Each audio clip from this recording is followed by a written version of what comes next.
ہماری اوقات تھی کہ وہ ہمیں دیا جاتا جو اس نے دیا ہے؟ ٹٹول کے دیکھیں، عمر گزر گئی، شکوے کرتے، ذرا پلٹ کے دیکھیں، اگر ہمارے گناہ اور ہماری نیکیاں اکٹھی کی جائیں تو ہم جزا والے نہیں سزا والے نکلتے ہیں معاذ اللہ۔ محمود غزنوی بڑا پیار کرتے تھے ایاز کے ساتھ، بڑا پیار کرتے تھے، نوازا کرتے تھے، روز کوئی نہ کوئی تحفہ ملتا تھا ایاز کو۔ کچھ حسد کرنے والوں نے کہا محمود تو اسے تحفے دیتا ہے اور یہ جنگل میں اسلحہ اکٹھا کر رہا ہے، یہ تیرے خلاف علیحدہ سے فوج تیار کر رہا ہے، کچھ وقت آئے گا یہ تجھے چھوڑ کے علیحدہ سے بادشاہی کا دعویٰ کر دے گا۔ محمود غزنوی کہنے لگے یہ کس طرح کی بات؟ کہا تمہیں پتہ ہے کہ ایاز عصر سے لے کر عشاء تک کہاں رہتا ہے؟ محمود کہنے لگے یار واقعی میں نے کبھی پوچھا تو نہیں، شک کا بیج بو دیا، شک کا بیج بو دیا۔ محمود غزنوی کہنے لگے اچھا آج میں پیچھا کروں گا، تفتیش کروں گا، تحقیق کروں گا کہاں جاتا ہے، تحقیق کروں گا۔ محمود غزنوی نکلے پیچھا کرنے۔ عصر کے بعد ایاز نے جنگل کا رخ کیا، محمود بھی پیچھے پیچھے ہو لیے۔ کہتے ہیں جنگل کے بیچ جا کے ایک جھونپڑی آئی، اس جھونپڑی کے اندر ایاز گئے، دروازہ کھولا، اندر چلے گئے۔ مجھے بڑا غصہ تھا کہ ہر بات مجھے بتاتا ہے، یہ کیوں نہیں بتائی؟ جب ایاز اندر گئے تو میں نے زور زور سے دروازہ کھٹکھٹایا غصے کے ساتھ۔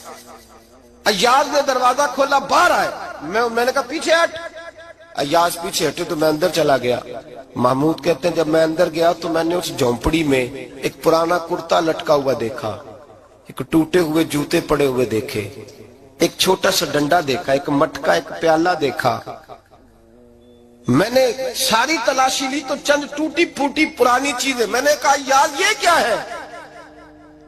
تو کہتے ہیں ایاز کہنے لگا بادشاہ ٹٹول کے دیکھ لے، یہی کچھ ہے جو تو نے دیکھا۔ میں نے کہا یہ ہے کیا؟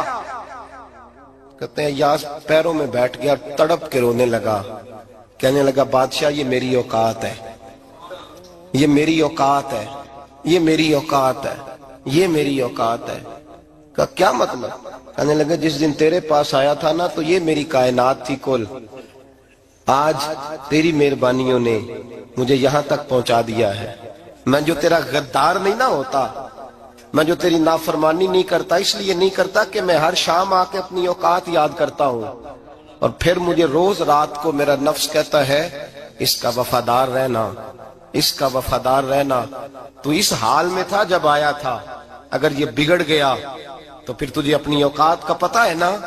محمود غزنوی نے سینے سے لگایا، کہنے لگے آج تک تو بچا بھی اس لیے ہے کہ تو اپنی اوقات نہیں بھولا۔ ملا رومی کہتا ہے اپنی اوقات یاد رکھ، تو کیا تھا، تجھے ایک رات سونے نہ دے تو اپنی ٹانگوں پہ کھڑا نہیں ہو سکتا، تیری وہ آنکھ لے جائے تو کچھ نہیں کر سکتا، وہ تجھے معذور کر دے تو کچھ نہیں کر سکتا۔ 30 سال کے اونچے 7 فٹ قد کے جوان اس نے فالج زدہ کر کے ہسپتالوں میں ڈال دیے، وہ کچھ نہ کر سکے۔ بڑے بڑے پہلوان جو کہتے تھے کہ ہم اٹھے تو دنیا اٹھتی ہے، اس نے پھینک دیے من و مٹی کے نیچے، کچھ نہ کر سکے۔ اپنی حیثیت نہ بھول۔ میرے رسول کریم سید عالم صلی اللہ علیہ وسلم نے فرمایا 2 باتوں میں لوگ دھوکے میں ہیں، دھوکے میں ہیں، دھوکے میں ہیں، دھوکے میں۔ یا رسول اللہ کون سی؟ فرمایا جو صحت مند ہے وہ دھوکے میں ہے، وہ سمجھتا میں کبھی بیمار ہی نہیں ہوں گا، مجھے روز اسی طرح نیند آئے گی جس طرح اب آتی ہے، میں روز اسی طرح اٹھوں گا جیسے اب اٹھتا ہوں، میں اتنا ہی لمبا چوڑا رہوں گا جس طرح آج ہوں، میرا حسن اسی طرح قائم رہے گا جیسے آج ہے۔ تو دھوکے میں ہے، دھوکے میں۔ بڑے بڑے آئے اور بڑے بڑے مٹی کا ڈھیر ہو گئے، فنا ہو گئے، کل من علیہ فان، فنا ہو گئے، کوئی پوچھنے والا نہ رہا۔ اور میرے رسول پاک نے فرمایا جو فارغ ہے، جن کو رب نے اپنی عبادت کے لیے فارغ کیا، اپنے دین کی نوکری کے لیے فارغ، وہ بھی دھوکے میں ہیں، وقت ضائع کر رہے ہیں، چوک اور چوراہے میں کھڑے ہیں۔ میرے بھائی جب اپنی حیثیت انسان بھولتا ہے، حیثیت بھولتا ہے پھر وہ شکوہ کرتا ہے، جب اپنی اوقات بھولتا ہے پھر شکوہ کرتا ہے، جب وہ بھول جاتا ہے کہ میں کیا تھا پھر وہ شکوہ کرتا ہے۔ حضرت سیدنا امام احمد رحمۃ اللہ علیہ بازار میں کھڑے تھے تو بادشاہ کا بیٹا گزرا، اکڑ کے گزرا، آپ نے بازو پکڑ کے کھینچا اور میں جا کے اپنی ماں سے پوچھ اور اپنے باپ سے پوچھ تیری اوقات کیا ہے، اکڑ کے چلتا ہے، جا پوچھ ان سے تیری حیثیت کیا ہے۔ حضرت جناب سیدنا امام احمد نے ڈانٹا تو واپس آیا، آگے کہنے لگا ابا وہ امام کیا کہتا تھا کہ میری اوقات کیا ہے؟